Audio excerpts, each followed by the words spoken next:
Concerning the phrase children of God, it is popular amongst modern Catholics to refer to all of humanity as, quote, children of God, even for the unbaptized. If upon baptism we are made sons of God, is it correct and traditional to refer to every human as a child of God? Well, Tom, as you learned when you were running for First Communion, you were asked about baptism, what baptism does, what sanctifying grace does, and you were told that it makes the soul holy and pleasing to God, makes you a child of God and an heir of heaven.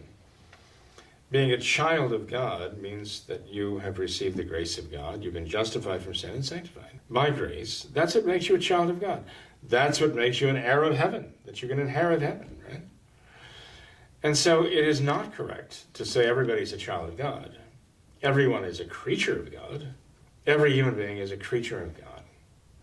And not only a creature in the same sense as the rocks and the caterpillars and the canaries and so on, but every human being, being a creature of God, is created in his image, right, by nature.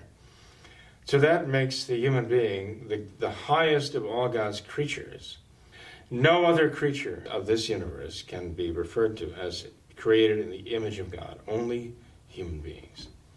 So even when we say that man without grace is created in the image of God, it's a great thing, okay? But nonetheless, without grace, no one can claim to be a child of God and an heir of heaven. Only those in the state of sanctifying grace can really do so.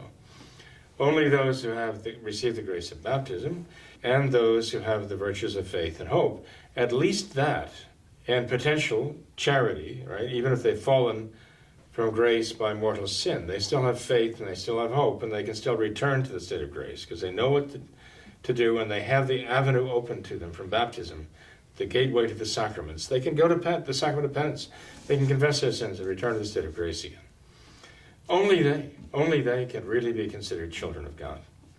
Our writer is correct. It is not correct. In fact, it's theologically very incorrect to say that everybody's a child of God. Mm-hmm. They're not. The only thing that can make you a child of God is that adoption of God that comes through grace. Justification from sin, sanctification by sanctifying grace. And I remember, Father, in the Gospels where our Lord, speaking to the Pharisees, says that they are worthy children of their father, the father of lies. They're lies, yeah. So they definitely were not children of God, right? Yeah. Children of the devil.